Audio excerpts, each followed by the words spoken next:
हम स्टार्ट करेंगे एक one of the biggest chapter, performance measurement and evaluation. तो सबसे पहले यहाँ पे आता है रिस्पॉन्सिबिलिटी अकाउंटिंग। सबसे पहले आता है रिस्पॉन्सिबिलिटी अकाउंटिंग, जिसको हम प्रॉफिटेबिलिटी अकाउंटिंग या एक्टिविटी अकाउंटिंग भी बोल सकते हैं। तो ये भाई जो रिस्पॉन्सिबिलिटी अकाउंटिंग है, ये क्या होता है, डेफिनेशन क्या है, रिस्पॉन्सिबिलिटी अकाउंटिंग क्या होता है। तो हम कलेक्ट करेंगे, समराइज करेंगे और रिपोर्ट करेंगे। हम कलेक्ट करेंगे, समराइज करेंगे और रिपोर्ट करेंगे क्या, फाइनेंशियल इंफॉर्मेशन। हम कलेक्ट करेंगे, समराइज करेंगे और रिपोर्ट करेंगे financial information, where individual manager is held accountable for what, उसके कॉस्ट, उसके रेवेन्यू और उसके असेट। परफॉर्मेंस मेजरमेंट खत्म करने के बाद 5 मिनट का ब्रेक दूंगी। आ जाओ, 4 चैप्टर कर लेते हैं, फिर ब्रेक दे दूंगी, कोई बात नहीं। चलो, so collection, summarisation and reporting. Collection, summarisation and reporting of what, of financial information, जहां पे इंडिविजुअल मैनेजर्स को हम अकाउंटेबल बनाएंगे। इंडिविजुअल मैनेजर्स को हम अकाउंटेबल बनाएंगे for what, for cost, revenue and assets. इसको हम बोलते हैं रिस्पॉन्सिबिलिटी अकाउंटिंग। तो भाई based on beneficial for decentralised organisation, सीधी सी बात है, जहां पे अलग अलग फंक्शंस है, अलग अलग डिपार्टमेंट है, तो हर डिपार्टमेंट के मैनेजर को हम रिस्पॉन्सिबल बनाएंगे। जो चीजें उसके कंट्रोल में है, उसके लिए हम हर डिपार्टमेंट के मैनेजर को रिस्पॉन्सिबल बनाएंगे। अगर सेंट्रलाइज्ड ऑर्गेनाइजेशन है, जहां पे एक ही ओनर है, तो उस केस में क्या होगा कि रिस्पॉन्सिबिलिटी अकाउंटिंग काम ही नहीं आएगा, क्योंकि सारा रिस्पॉन्सिबिलिटी उसी का है। तो यहाँ पे ऑर्गेनाइजेशनल स्ट्रक्चर हमने पढ़े थे 4। ऑर्गेनाइजेशनल स्ट्रक्चर हमने पढ़े थे 4, एंटरप्रेन्योरल, फंक्शनल, डिविजनल और मैट्रिक्स। एंटरप्रेन्योरल, फंक्शनल, डिविजनल और मैट्रिक्स। ये एंटरप्रेन्योरल क्या बोलता है कि भाई ओनर ही ड्यूअल कैपेसिटी में एक्ट करेगा। व्हाट इज एंटरप्रेन्योरल, हमारा ऑर्गेनाइजेशन स्ट्रक्चर। तो जो ओनर है वही ड्यूअल कैपेसिटी में एक्ट करेगा, मतलब ओनर ही मैनेजर है और वही ओनर है। So owner act in dual capacity, that is owner and manager. Prevails in service entities. Normally मैंने आपको बोला था कि कोई छोटी सी सीए की फर्म है, तो आपके प्रिंसिपल जो है वही मैनेजर है, वही ओनर है, सारा काम वही कर लेते हैं। तो ज्यादातर सर्विस एंटिटीज में प्रिवेल करता है, या तो फिर ऐसे बिजनेसेस जो अपने अर्ली स्टेज में है, फिर हमने देखा था फंक्शनल में हम क्या करेंगे, तो प्रोडक्शन, ऑपरेशन, मार्केटिंग, फाइनेंस, इस तरीके से अलग अलग फंक्शंस के बेसिस पे हम डिपार्टमेंट बना देंगे। इसके एडवांटेजेस क्या है, सीधी सी बात है, कॉस्ट कम होगा और स्टैंडर्डाइजेशन हो जाएगा। भाई प्रोडक्शन का सारा काम ऐसे ही होता है, फाइनेंस का सारा काम ऐसे ही होता है, तो स्टैंडर्डाइजेशन का बेनिफिट मिलेगा और लो कॉस्ट बेनिफिट मिलेगा। लेकिन डिसएडवांटेज है कॉन्फ्लिक्ट ऑफ इंटरेस्ट। भाई मार्केटिंग वाला बोलेगा लगाओ पैसा, मुझे मार्केटिंग करना है, लेकिन फाइनेंस वाला बोलेगा भाई पैसा है ही नहीं। मार्केटिंग, प्रोडक्शन वाला क्योंकि उसको अच्छा प्रोडक्शन करना है, इकोनॉमिक्स ऑफ स्केल जनरेट करना है, वो प्रोडक्शन करता जाएगा, लेकिन मार्केटिंग वाले से पूछो तो सही कि वो बिकेगा कि नहीं बिकेगा। तो यहाँ पे कॉन्फ्लिक्ट ऑफ इंटरेस्ट अराइज हो सकता है, क्योंकि हर डिपार्टमेंट अपने ही बारे में सोचेगा। But this is appropriate for small and medium size industries, जो कि रिलेटिवली स्टेबल एनवायरमेंट में काम कर रही है, फ्यू प्रोडक्ट, फ्यू लोकेशंस है। तो जो डिसीजन होते हैं वो तो सेंट्रलाइज्ड ही होते हैं। जो अल्टीमेट डिसीजन लिया जाता है वो तो सीईओ टॉप सेंटर ही लेता है, उसके बाद जो अलग अलग फंक्शंस है वो अपना अपना काम करते हैं। वेरेज जब हम डिविजनल की बात करते हैं, तो जैसे फास्ट में अगर एग्जांपल ले ले कि भाई IDT division 1, SCMP division 1, FR division 1, audit division 1, DT division 1, मतलब क्या, आईडीटी रिलेटेड पढ़ाना, उसका मार्केटिंग, उसका फाइनेंस, जो भी है सब कुछ मैं ही देखती हूँ, उसको हम बोलते हैं डिविजनल। एक तो ये हो सकता है कि मार्केटिंग वाला मार्केटिंग देखेगा, फाइनेंस वाला फाइनेंस देखेगा, उसको हम फंक्शनल बोलते हैं। लेकिन डिविजनल के अंदर, एक ही डिवीजन के अंदर उसका फाइनेंस, मार्केटिंग, अकाउंटिंग सब कुछ आ जाता है। तो वेरियस डिविजन्स ऑपरेटिंग ऑटोनॉमसली, जिसको हम बोलते हैं सबू, हमारा स्ट्रेटेजिक बिजनेस यूनिट, जहां पे हर एक डिवीजन अपने ही तरीके से पूरा का पूरा काम करता है। हो सकता है कि अकाउंटिंग, एचआर टाइप के कुछ छोटे मोटे जो डिपार्टमेंट्स है वो हॉरिजॉन्टली वर्क करे, बाकी सब कुछ इंडिविजुअली चलेगा। तो this is fit for growing companies, जहां पे डाइवर्सिफिकेशन की बहुत जरूरत है, ताकि सब अपना अपना डिसीजन ले सके। तो इस वाले मैनेजर के पास डिसीजन लेने की ऑटोनॉमी ज्यादा है। तो डिविजनल मैनेजर के पास, तो जो फंक्शनल मैनेजर है उनके पास कम इंडिपेंडेंस होगा। क्यों? क्योंकि डिसीजन तो सेंट्रलाइज लिए जाते हैं, सीईओ बता देगा कि क्या करना है, लेकिन फिर अल्टीमेटली प्रोडक्शन वाले, मार्केटिंग वाले, फाइनेंस वाले उसके पीछे काम शुरू करेंगे। वेयर डिविजनल में सब कुछ मेरे हाथ में है, तो ऑब्वियस सी बात है मेरे पास ज्यादा इंडिपेंडेंस है डिसीजन लेने के लिए।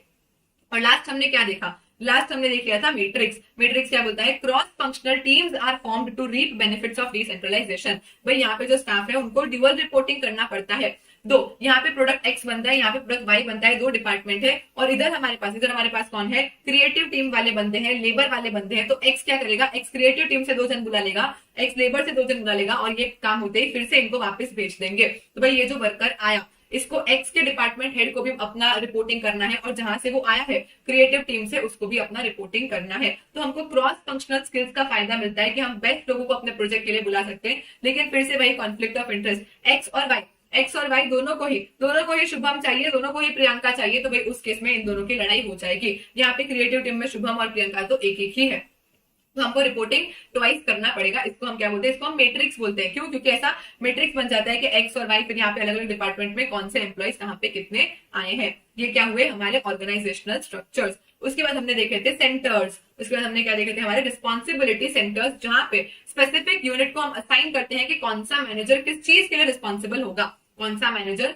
किस चीज के लिए रिस्पॉन्सिबल होगा। तो सबसे पहले हमने देखा था कॉस्ट एक्सपेंस सेंटर। सबसे पहले हमने क्या देखा था, कॉस्ट एक्सपेंस सेंटर, जहां पे मैनेजर के पास कंट्रोल है over cost other than capital cost. Capital cost को छोड़ दो, बाकी सारा का सारा कॉस्ट का कंट्रोल मैनेजर के पास है। यहाँ पे उसका फोकस होगा कॉस्ट कंट्रोल और कॉस्ट रिडक्शन। कॉस्ट को कंट्रोल करना है और कॉस्ट को रिड्यूस करना है। भाई हम उनका परफॉर्मेंस भी कैसे असेस करेंगे, हम उनका परफॉर्मेंस कॉस्ट वेरिएंसेस देखेंगे, हम उनका परफॉर्मेंस कॉस्ट वेरिएंसेस देखेंगे कि भाई उनको कितना खर्चा करना था, सामने उनने कितना खर्चा किया है। इनके हाथ में सिर्फ और सिर्फ कॉस्ट का काम होता है। जैसे कि paint department in automobile firm, ये कोई रेवेन्यू जनरेट करके नहीं देता, बस ये सिर्फ खर्चा ही करता है कॉस्ट का। सामने आप देखो रेवेन्यू सेंटर, उसको खर्चे से कोई मतलब नहीं है, उसको कॉस्ट से कोई मतलब नहीं है, उसको बस रेवेन्यू लाके देना है। तो कंट्रोल होता है over generation of revenue from operations. तो इनको कैसे मेजर करेंगे, तो सेल्स वेरिएंस से। कॉस्ट वालों को कॉस्ट वेरिएंस से, इनको रेवेन्यू वालों को सेल्स वेरिएंस से। फॉर एग्जांपल बुकिंग काउंटर है एयरलाइन कंपनी का, उनका बस एक ही काम है टिकट बुक करो, रेवेन्यू जनरेट करो। अब बैकएंड पे क्या कॉस्ट इनकर हो रहा है उससे इनको कोई मतलब नहीं है।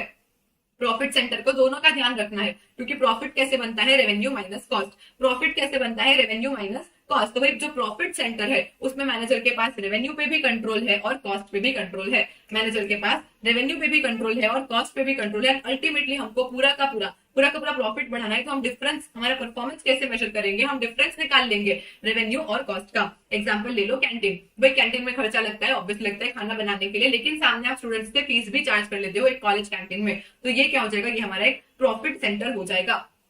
एंड जरूरी नहीं है कि आज अगर आप कॉस्ट सेंटर हो तो आप जिंदगी भर कॉस्ट सेंटर ही रहोगे। जरूरी नहीं है कि अगर आप आज कॉस्ट सेंटर हो तो आप जिंदगी भर कॉस्ट सेंटर रहोगे। आपका नेचर चेंज हो सकता है। से फॉर एग्जांपल आप एक ऑर्गेनाइजेशन में आईटी टीम हो कि भाई ऑर्गेनाइजेशन में कुछ भी तकनीकी खराबी आती है, कोई भी कंप्यूटर खराब होता है, तो हम आपको बुलाते हैं, आप कॉस्ट सेंटर करके चीजों को ठीक कर देते हो। तो आप क्या जिंदगी भर कॉस्ट सेंटर रहोगे? नहीं। हो सकता है आगे जाके आप लोगों को ट्रेनिंग देना शुरू कर दो कि कैसे कंप्यूटर ठीक करते हैं, तो आप सीधा कॉस्ट से प्रॉफिट सेंटर बन जाओगे, जहां पे आप कॉस्ट भी इनकर करते हो और रेवेन्यूज भी जनरेट करते हो। एंड इन्वेस्टमेंट सेंटर्स क्या बोलता है, इन्वेस्टमेंट सेंटर बोलता है कि भाई आपका असेट, आपके पूरा असेट, उसका एक्विजिशन, डिस्पोजल, उसके रिलेटेड कॉस्ट, रेवेन्यू, सबका डिसीजन आप ले लोगे। तो decision relating to disposal, acquisition of asset along with उसका कॉस्ट और रेवेन्यू, मतलब आप एक अलग समूह हो, आप एक स्ट्रेटेजिक बिजनेस यूनिट हो। क्यों? क्योंकि आप इंडिपेंडेंटली आइसोलेशन में काम करते हो। आप इंडिपेंडेंटली आइसोलेशन में काम करते हो मतलब आप अपने कॉस्ट, रेवेन्यू, असेट सबका डिसीजन खुद लेते हो, तो आप एक अलग समूह बन जाओगे।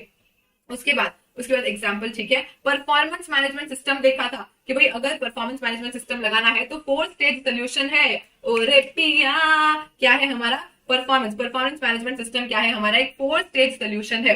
परफॉर्मेंस मैनेजमेंट सिस्टम हमारा एक 4 स्टेज सोल्यूशन है, विच इज ओरे पिया। तो ओ क्या है कि ऑर्गेनाइजेशनल स्ट्रक्चर आपके ऑर्गेनाइजेशनल स्ट्रक्चर के हिसाब से क्या बेस्ट फिट करेगा, ये आप देखो। So firstly determine the organisational structure, also ensure that the structure must be appropriate and best fit. उसके बाद रे क्या बोलता है, रिस्पॉन्सिबिलिटी सेंटर्स बनाओ। रे क्या बोलता है, रिस्पॉन्सिबिलिटी सेंटर्स बनाओ। इवैल्यूएट करो degree of delegation of control and also identify the responsibility centre.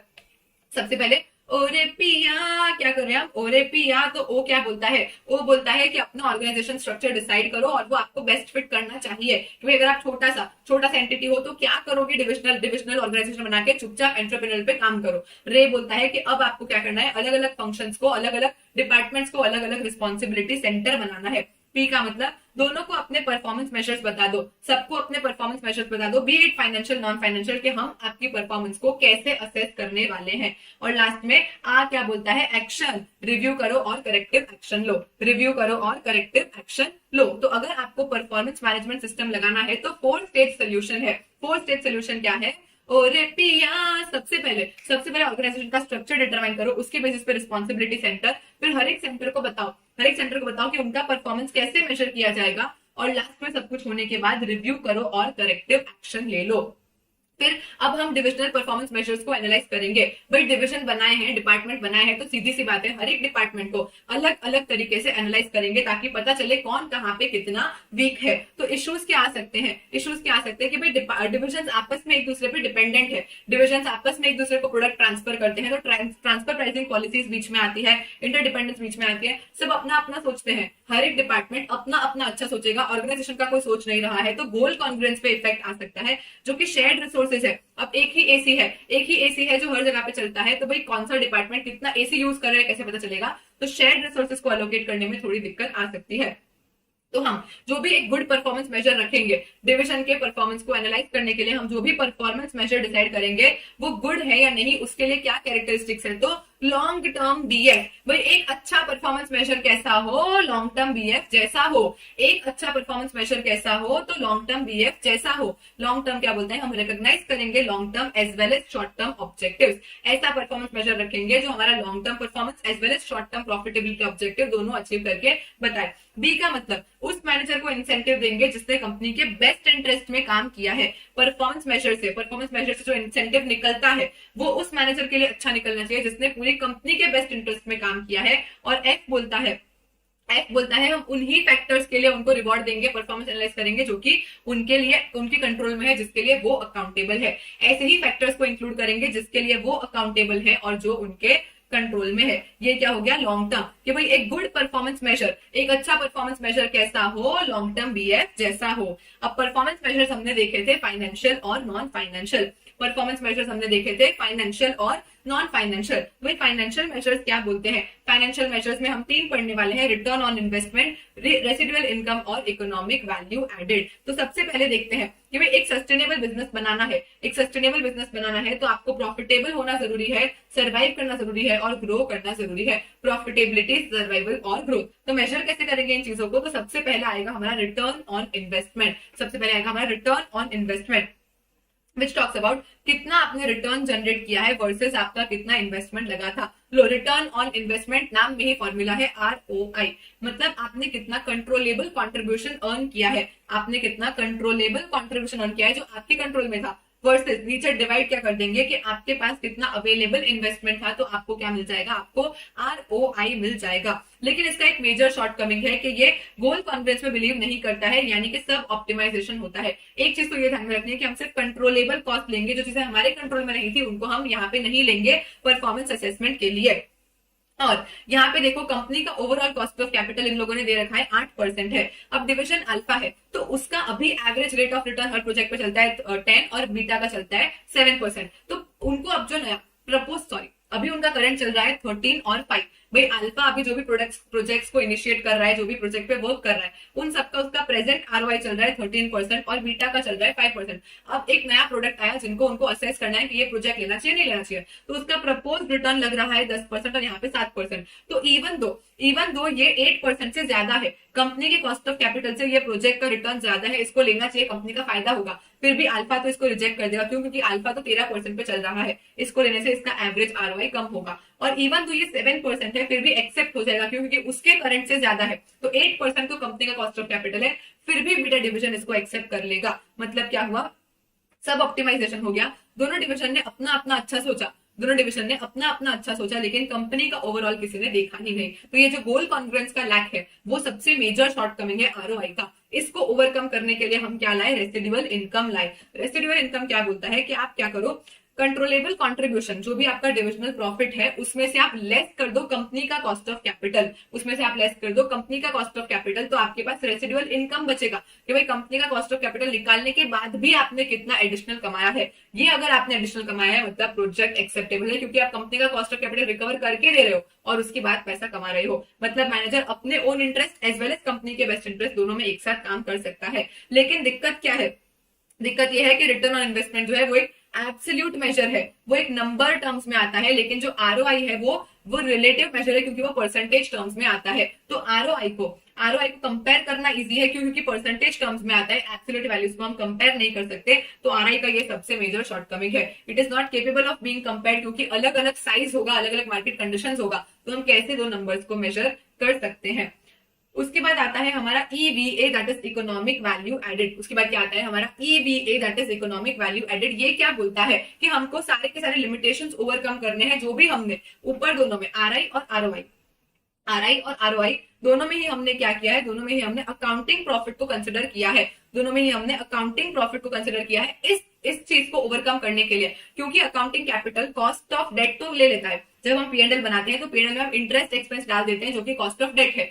What about cost of equity, वो तो हमारे अकाउंटिंग प्रॉफिट में आता ही नहीं है, तो इसलिए हम यूज करते हैं ईवीए। इसलिए हम क्या करते हैं, ईवीए यूज करते हैं, क्योंकि एक तो अकाउंटिंग प्रॉफिट को मैनिपुलेट किया जा सकता है और दूसरा अकाउंटिंग प्रॉफिट जो है वो कॉस्ट ऑफ इक्विटी कैपिटल को इग्नोर कर देता है।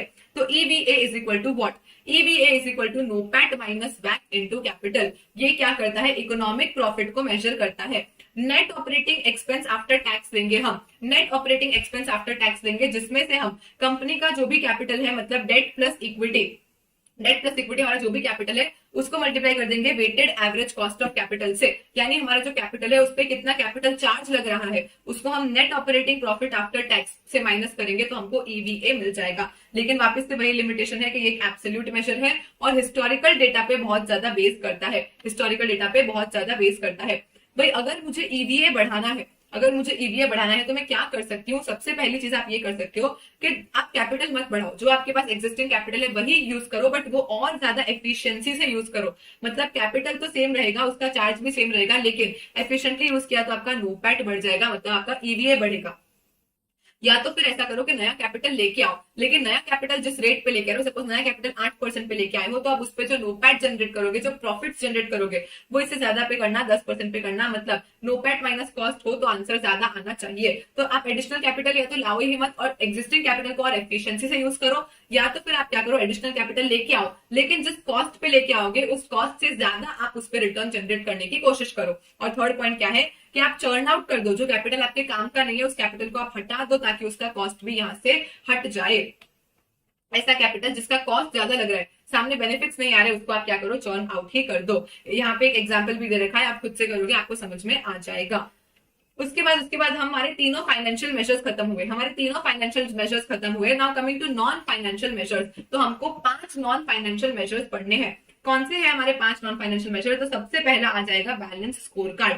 सबसे पहले क्या आ जाएगा हमारा बैलेंस स्कोर कार्ड। तो बैलेंस स्कोर कार्ड क्या बोलता है कि हम यहाँ पे 4 पर्सपेक्टिव देखते हैं, हम यहाँ पे 4 पर्सपेक्टिव देखते हैं, फाइनेंशियल, कस्टमर, इंटरनल बिजनेस और इनोवेशन बोल लो या लर्निंग ग्रोथ बोल लो। इसको हम इनोवेशन भी बोल सकते हैं या लर्निंग और ग्रोथ भी बोल सकते हैं। तो हमको करना क्या है, हमको सिर्फ टेंजिबल फाइनेंशियल चीजें नहीं, हमको इनटेंजिबल चीजों को भी कंसिडर करना है, हमको इनटेंजिबल चीजों को भी कंसिडर करना है। क्यों करना है? ताकि कस्टमर के साथ अच्छा रिलेशनशिप बने, हम नए मार्केट्स को अच्छे से सर्व कर पाए, कस्टमर को क्या एग्जैक्टली चाहिए वो चीज उनको दे पाए, हाई क्वालिटी प्रोडक्ट देंगे, कम जेस्टेशन पीरियड्स में देंगे, हम मोबिलाइज कर सकते हैं एम्प्लॉयज की स्किल को और एम्प्लॉयज को और मोटिवेटेड रख सकते हैं, इंफॉर्मेशन टेक्नोलॉजी वगैरह हम लगा सकते हैं। तो ये जो हमारी इनटेंजिबल असेट्स है ऑर्गेनाइजेशन को बहुत सारी चीजें करने में हेल्प करती है।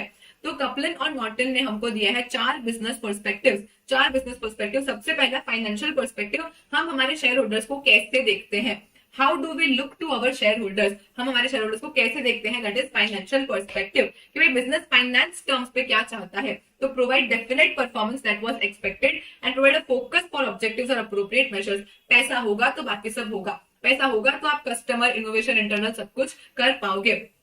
कस्टमर पर्सपेक्टिव क्या बोलता है, कस्टमर हमको कैसे देखते हैं, भाई फाइनेंस में क्या होगा, हम शेयर होल्डर्स को कैसे देखते हैं, फिर कस्टमर में आ जाएगा कस्टमर हमको कैसे देखते हैं, मतलब उनको on time delivery, on site service, after sale support, defect पर ऑर्डर कम से कम होना चाहिए, उनको फ्री शिपमेंट्स दे, हम उनको प्रोडक्ट का कॉस्ट कम से कम रख के दें। ये सारी चीजें क्या होगी हमारे अल्टीमेटली कस्टमर्स को अफेक्ट करेगी। तो मीन्स बाय विच हम कस्टमर्स को कैसे वैल्यू प्रोवाइड कर रहे हैं, हम कस्टमर्स को कैसे वैल्यू प्रोवाइड कर रहे हैं, वो आ जाएगा हमारा कस्टमर पर्सपेक्टिव में। उसके बाद इंटरनल बिजनेस पर्सपेक्टिव क्या बोलता है, हमको किन चीजों में एक्सेल करना है, बैकएंड पे हमको क्या करना है, वैल्यू चेन को एनालाइज करना है, नॉन वैल्यू एडिंग एक्टिविटीज को हटाना है, जो सारी चीजें हम अपने बैकएंड पे करेंगे उनको हम इंटरनल बिजनेस पर्सपेक्टिव बोलते हैं। एंड अल्टीमेटली लर्निंग ग्रोथ मतलब क्या, पीपल, सिस्टम और प्रोसेस, पीपल, सिस्टम और प्रोसेस सब कुछ एकदम अच्छा आप लोग करते जाओ, एम्प्लॉयज को मोटिवेटेड रखो, ट्रेनिंग दो, ये सब क्या हो जाएगा हमारा इनोवेशन या लर्निंग एंड ग्रोथ स्टेज में आ जाएगा।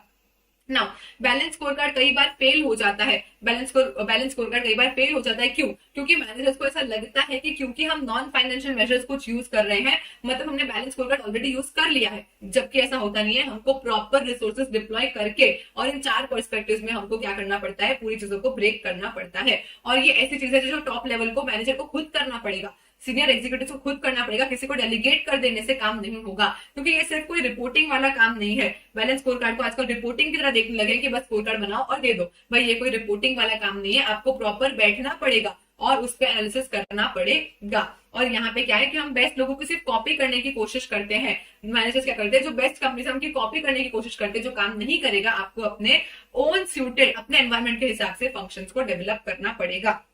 तो यहाँ पे कुछ मेजर्स और ऑब्जेक्टिव्स दे रखे हैं हर एक पर्सपेक्टिव के लिए। जैसे फाइनेंशियल में हम क्या चाहेंगे कि हमारा आरओआई बढ़े, हम चाहेंगे हमारा आरओआई बढ़े, जिसके लिए हम मेजर कैसे करेंगे, तो परसेंटेज इंक्रीज इन आरओआई। तो ऐसे आपको यहाँ पे अलग अलग ऑब्जेक्टिव्स के लिए अलग अलग मेजर्स दे रखे हैं, फाइनेंशियल, कस्टमर, इंटरनल और लर्निंग। ये आप खुद से एक बार पढ़ सकते हैं। उसके बाद यहाँ पे हम देखेंगे परफॉर्मेंस पिरामिड। भाई ये जो परफॉर्मेंस पिरामिड है ये क्या है, strategic measurement analysis and reporting technique smart है हमारा performance pyramid, that is strategic measurement analysis and performance technique, जहां पे हम 2 लोगों पे फोकस करते हैं। राइट साइड में होगा हमारा इंटरनल एफिशिएंसी, लेफ्ट साइड में होगा हमारा एक्सटर्नल इफेक्टिवनेस। इंटरनल एफिशिएंसी मतलब हमारे शेयर होल्डर्स, जहां पे हम फाइनेंशियल चीजों पे फोकस करेंगे, और एक्सटर्नल एफिशिएंसी हमारा left side of the pyramid which is non financial measures, जहां पे हम कस्टमर्स पे फोकस करेंगे। तो एक इसका मेजर शॉर्टकमिंग है कि इतने सारे स्टेक होल्डर्स होते हैं, लेकिन हम किस पे फोकस करते हैं, सिर्फ और सिर्फ शेयर होल्डर पे और कस्टमर पे। हम 2 ही स्टेक होल्डर पे फोकस करते हैं, एक शेयर होल्डर और एक कस्टमर। तो ये इसका मेजर शॉर्टकमिंग है। बनाएंगे क्या मेरे साथ परफॉर्मेंस पिरामिड? बनाएंगे सब लोग एक बार फटाफट से मेरे साथ परफॉर्मेंस पिरामिड। तो परफॉर्मेंस पिरामिड क्या बोलता है, तो सबसे पहले हमने देखा कि यहाँ पे हमको क्या करना है, इस साइड आ जाएगा हमारा एक्सटर्नल, लेफ्ट साइड पे आ जाएगा एक्सटर्नल, राइट साइड पे आ जाएगा इंटरनल। External what? एक्सटर्नल चाहिए इफेक्टिवनेस, इंटरनल क्या चाहिए, तो इंटरनल चाहिए एफिशिएंसी। एक्सटर्नल इफेक्टिवनेस चाहिए, इंटरनल एफिशिएंसी चाहिए। दोनों के लिए ही हमको ऑपरेशंस करने पड़ेंगे। अल्टीमेटली हमको अचीव क्या करना है, तो लेवल 1 है हमारा कि हमको हमारा कॉर्पोरेट विजन अचीव करना है। अल्टीमेटली हमको सबसे ऊपर पिरामिड में क्या अचीव करना है, तो कॉर्पोरेट विजन अचीव करना है। तो भाई यहाँ पे विजन अचीव करोगे तो अगर एक्सटर्नल मार्केट को खुश कर लिया तो आपको क्या मिलेगा, आपको मार्केट का शेयर मिल जाएगा। कस्टमर खुश मतलब आपको मार्केट का शेयर मिल जाएगा। इंटरनल एफिशिएंसी ला दी मतलब आपको फाइनेंशियल पर्सपेक्टिव में मजा आ जाएगा। अगर एक्सटर्नल इफेक्टिवनेस ला दी, अगर आपने यहाँ पे देखेंगे, अगर हमने एक्सटर्नल इफेक्टिवनेस ला दी मतलब क्या, मार्केट हमारा। अगर हमने इंटरनल एफिशिएंसी ला दी मतलब फाइनेंस हमारा। उसके बाद मार्केट को कैसे खुश कर पाओगे, एक्सटर्नल इफेक्टिवनेस कैसे लाओगे, जब आप कस्टमर को अच्छा क्वालिटी दोगे कम डिलीवरी टाइम में। और इंटरनल में क्या होगा, साइकिल टाइम रिड्यूस करो, वेस्ट रिड्यूस करो। अल्टीमेटली ये दोनों रिड्यूस करने से प्रोडक्टिविटी बढ़ेगी। साइकिल टाइम और वेस्ट रिड्यूस किया, इंटरनल एफिशिएंसी आएगी, आपकी प्रोडक्टिविटी बढ़ेगी। अच्छा क्वालिटी कम डिलीवरी टाइम में दिया मतलब आपके कस्टमर हो जाएंगे सेटिस्फाई।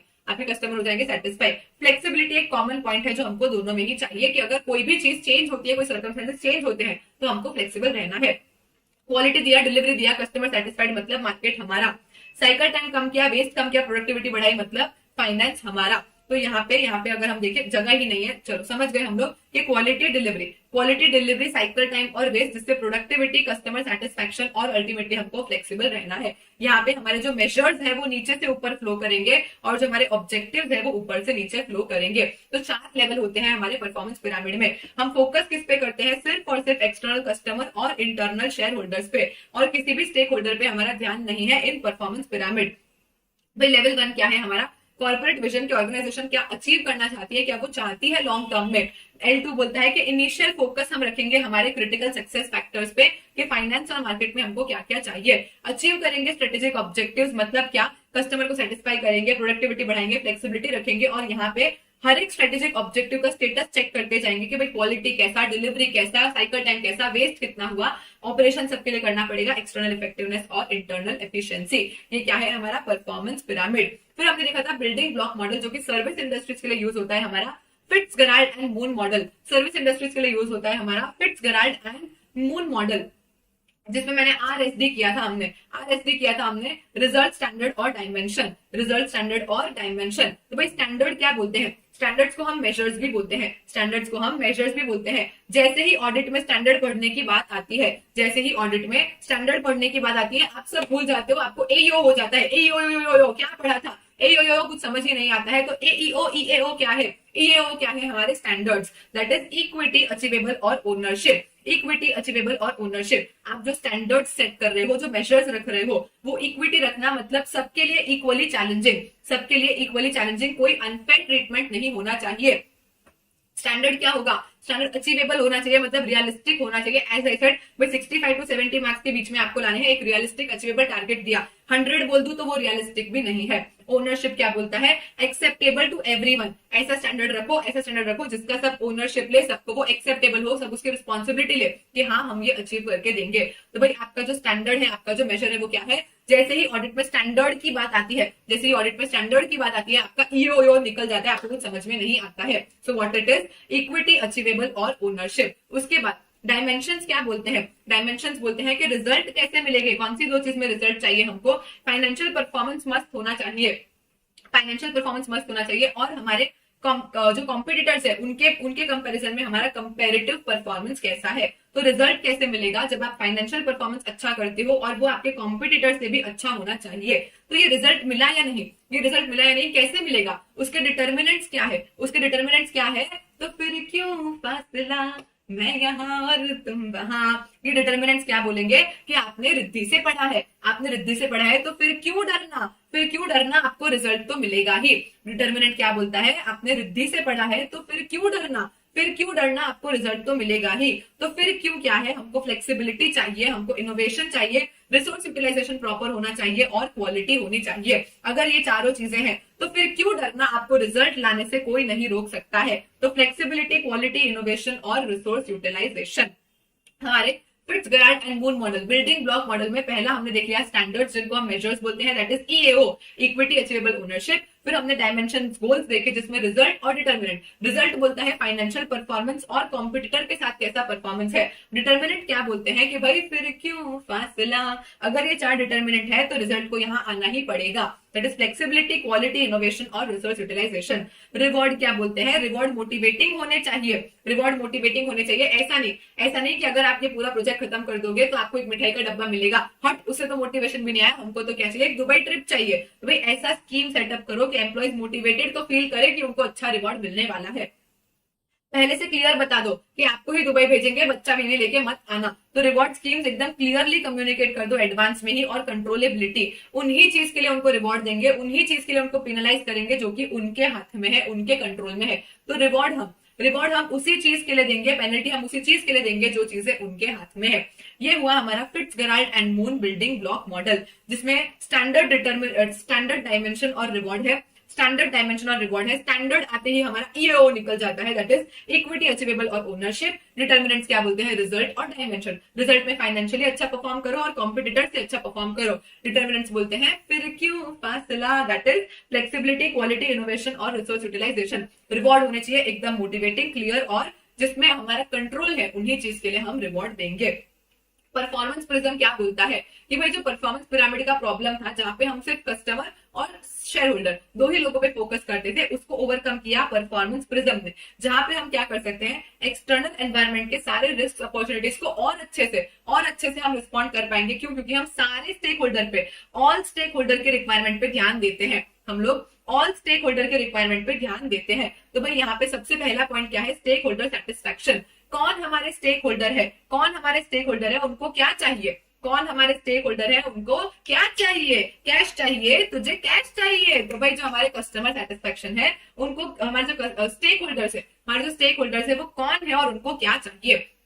सेकेंड पॉइंट बोलता है उनको जो चाहिए वो फुलफिल करने के लिए हमको क्या स्ट्रैटेजी लगेगी। तो भाई सबसे पहले प्रिज्म का पॉइंट क्या बोलता है कि भाई सबसे पहले तो स्टेक होल्डर को क्या चाहिए, कौन है स्टेक होल्डर, उनको जो चाहिए, उनकी जो वांट्स है उनको फुलफिल करने के लिए हमको क्या स्ट्रैटेजी लगानी पड़ेगी। ये स्ट्रैटेजी डिसाइड कर ली हमने, तो कौन सा प्रोसेस चाहिएगा स्ट्रैटेजी को इंप्लीमेंट करने के लिए, कैसा प्रोसेस चाहिए स्ट्रैटेजी को इंप्लीमेंट करने के लिए, ये प्रोसेस करने के लिए क्या हमारे पास कैपेबिलिटी है, ये प्रोसेस करने के लिए क्या हमारे पास कैपेबिलिटी है नहीं है पता नहीं, तो एक काम करो स्टेक होल्डर को ही बोल दो कि यार तुम खुद भी थोड़ा कंट्रीब्यूट कर दो, तुम खुद भी थोड़ा कंट्रीब्यूट कर दो। तो मैनेजमेंट को स्टेक होल्डर से क्या कंट्रीब्यूशन चाहिए वो हम डिटरमाइन कर लेंगे।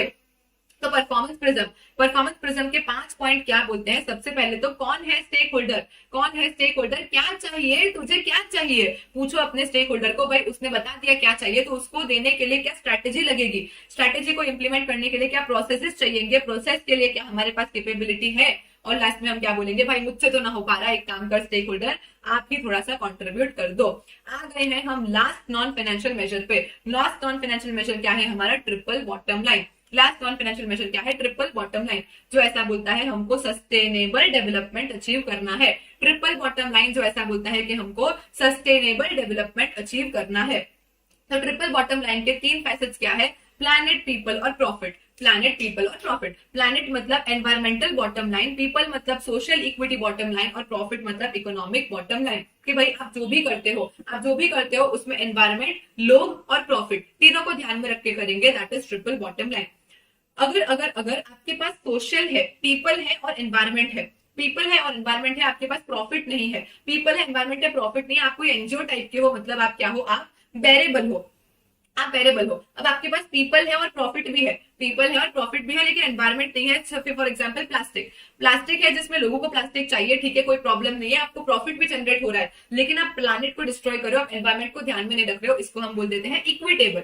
और फिर आपके पास प्लैनेट है मतलब एनवायरमेंट को कोई दिक्कत नहीं हो रही है, प्रॉफिट भी जनरेट हो रहा है, लेकिन लोगों को नुकसान है। से फॉर एग्जाम्पल टोबैको में क्या है, प्लैनेट को कोई नुकसान नहीं है, प्रॉफिट भी जनरेट हो रहा है, इसको हम बोल देते हैं वायबल। तो भाई अगर पीपल है और प्लैनेट है, प्रॉफिट नहीं है, पीपल है, प्लैनेट है, प्रॉफिट नहीं है, मतलब वो क्या हो जाएगा, वेरिएबल।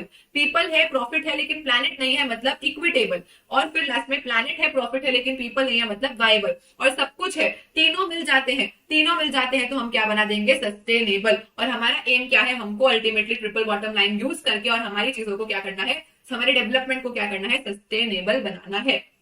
ये हो गया हमारा ट्रिपल बॉटम लाइन, जो कि एक पूरा का पूरा स्टेक होल्डर अप्रोच लेता है, शेयर होल्डर अप्रोच नहीं। स्टेक होल्डर अप्रोच लेना है, शेयर होल्डर अप्रोच नहीं लेना है, होलिस्टिक पर्सपेक्टिव से काम करना है। उसके बाद हमने देखा था CSF और KPI। फिर हमने देखा था CSF और KPI। CSF क्या है, तो क्रिटिकल सक्सेस फैक्टर्स, कि भाई हमको अगर हमारे स्ट्रेटेजिक ऑब्जेक्टिव्स अचीव करने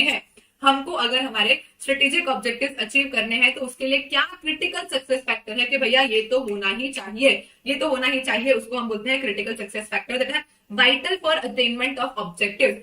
ये अटेन हुआ कि नहीं, इसको हम मेजर कैसे करेंगे, इसको हम सिग्नल कैसे करेंगे, तो की परफॉर्मेंस इंडिकेटर से। तो भाई देखने जाओ तो हर एक CSF का, हर एक क्रिटिकल सक्सेस फैक्टर का अपना पर्सनल क्रिटिकल की परफॉर्मेंस इंडिकेटर होना चाहिए, जो मेजर करके बताएगा कि CSF अचीव हो रहा है कि नहीं हो रहा है। तो every critical success factor should have 1 और मोर KPI, जिससे हमको पता चले कि भाई अचीव हुआ कि नहीं, और उसको हम थ्रेशहोल्ड्स भी बोल सकते हैं। तो यहाँ पे 4 प्राइम सोर्सेज है जिससे हम CSF डिराइव कर सकते हैं। भाई CSF कैसे बनेगा, क्या हमारा क्रिटिकल सक्सेस फैक्टर है, तो इंडस्ट्री का स्ट्रक्चर कैसा है, उसमें हमारा पोजीशन कैसा है, इंडस्ट्री का स्ट्रक्चर कैसा है, उसमें हमारा पोजीशन कैसा है, एनवायरमेंटल फैक्टर्स हमको क्या परेशान कर रहे हैं, और कुछ टेम्पररी इन्फ्लुएंसेस है क्या, इनके बेसिस पे हम डिटरमाइन कर लेंगे कि क्या होगा हमारा क्रिटिकल सक्सेस फैक्टर, जिसके बेसिस पे आएगा हमारा KPI।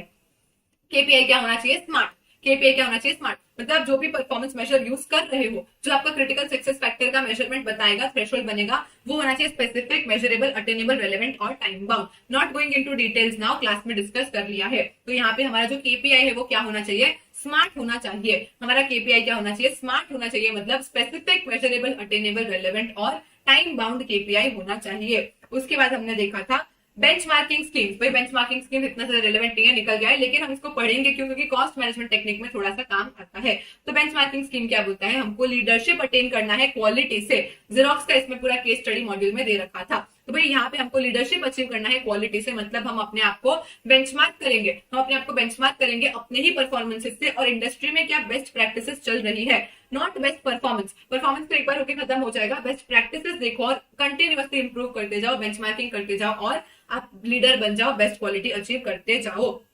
उसके बाद हमने देखा था नॉन प्रॉफिट सेक्टर में अगर परफॉर्मेंस मेजरमेंट करना है तो क्या दिक्कतें आएगी, क्योंकि वहां पे फाइनेंशियल पर्सपेक्टिव तो है ही नहीं, हमको पैसा तो कमाना ही नहीं है। की कैरेक्टरिस्टिक्स क्या है, की कैरेक्टरिस्टिक्स क्या है एक एनपीओ की, कि भाई हमारा जो पर्पस है वो इकोनॉमिक पर्पस नहीं है, हम तो नॉन इकोनॉमिक एक्टिविटी के लिए बने हैं, जैसे कि welfare, social, environmental, charitable, mutual cooperation. तो भाई एक एनपीओ है, एक एनपीओ है, उसका पर्पस क्या है, नॉन इकोनॉमिक एक्टिविटीज करना उसका पर्पस है। तो क्या उसको पैसे चाहिए ही नहीं, पैसे तो चाहिए ही ना, तो वो लोग फंड्स को एक्सेस करते हैं, वो लोग भी फंड्स को एक्सेस करते हैं। फंड्स आते कहां से हैं, तो मेंबर्स और एक्सटर्नल कंट्रीब्यूटर्स, जो कि एनपीओ के इंटरनल मेंबर्स है और बाहर से एक्सटर्नल कंट्रीब्यूटर्स भी हमको पैसा देते हैं।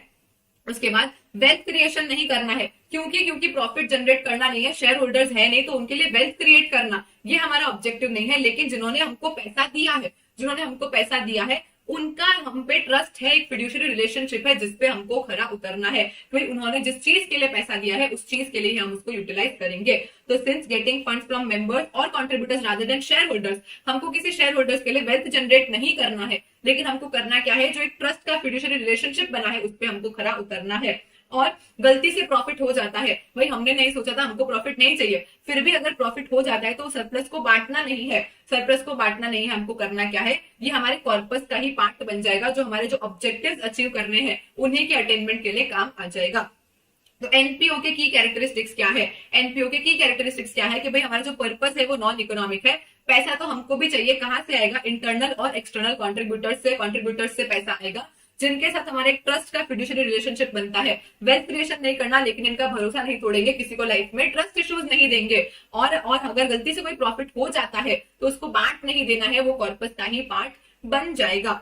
परफॉर्मेंस मेजरमेंट कैसे होगा, तो भाई प्रॉफिट नहीं कमाना है, प्रॉफिट नहीं कमाना है तो वो परफॉर्मेंस मेजर नहीं करना है, लेकिन हमको जो रिस्पॉन्सिबिलिटीज थी, हमको जो चीजें अचीव करनी थी, क्या हम वो अचीव कर पाए हैं या नहीं कर पाए हैं, हमने जो रिसोर्सेज यूज किए हैं और सामने जो अटेन किया है, भाई 100 बच्चों को खाना खिलाना था, 100 बच्चों को खाना खिलाना था, ये हमारा पर्पस था, इसके लिए हमने 10 लाख का खर्चा कर दिया, इसके लिए हमने 10 लाख का खर्चा कर दिया, मतलब हमने जो रिसोर्सेज यूज किए हैं और जो पर्पस अटेन किया है उनमें कोई लिंक ही नहीं है, कोई बैलेंस ही नहीं है, पैसा बर्बाद हो चुका है।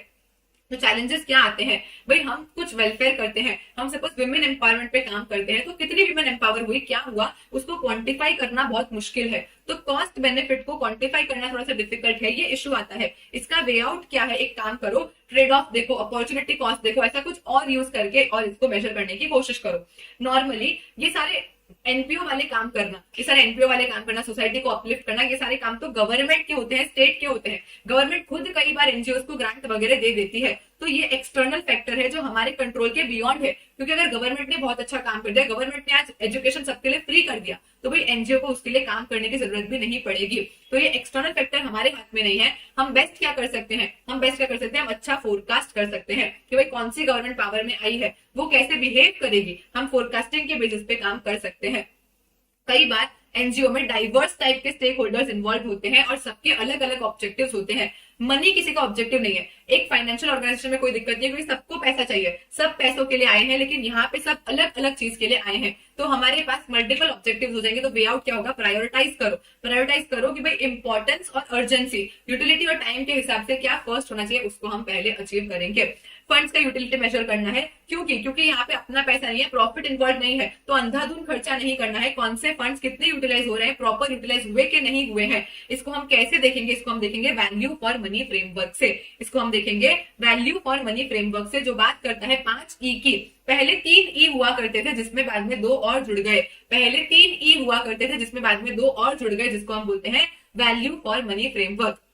भाई जो भी पैसा खर्च किया है वो वाइजली खर्च करो, इफेक्टिवनेस के साथ करो। तो 5 ई क्या है, जो भी पैसा खर्च हुआ है उसको वाइजली खर्च करो, इफेक्टिवनेस के साथ करो, स्पेंड वेल यानी efficiency, effectiveness efficiency, spend wisely spend well, economy मतलब स्पेंड लेस, जरूरत है उतना ही खर्चा करो, लोएस्ट कॉस्ट पे पॉसिबल चीजों को करो। तो इफेक्टिवनेस एफिशिएंसी इकोनॉमी, पहले 3 ही ई हुआ करते थे, स्पेंड वाइजली स्पेंड वेल और स्पेंड लेस, फिर 2 ई और ऐड हुए, दैट इज इक्विटी और एथिक्स, मतलब फेयरली स्पेंड करो और प्रॉपरली स्पेंड करो। तो भाई वैल्यू फॉर मनी मिला के नहीं, वैल्यू फॉर मनी मिला के नहीं कैसे देखेंगे, तो इफेक्टिवनेस, एफिशिएंसी, इकोनॉमी, इक्विटी और ethics, that is spend wisely, well, less, fairly और प्रॉपरली।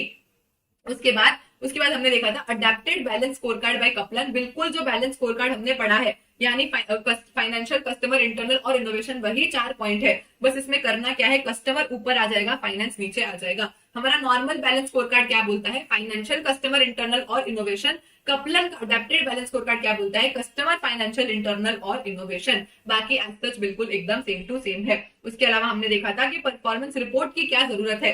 भाई रिपोर्ट बनेगी तभी तो एनालिसिस होगा। एक इंटीग्रेटेड रिपोर्टिंग करो, फाइनेंशियल, नॉन फाइनेंशियल सारे मेजर्स को इनकॉर्पोरेट करो। जब बॉटम लेवल अपने ऊपर वाले सुपरवाइजर्स को और उनके ऊपर मैनेजर्स को रिपोर्टिंग करते जाएंगे, तभी तो पता चलेगा कि हमको क्या करना था और हमने क्या किया है। तो सिर्फ कंपेयर करने के लिए नहीं है, लेकिन अपनी ग्रोथ वगैरह चेक करने के लिए भी हमको ये परफॉर्मेंस रिपोर्ट्स लगेगी।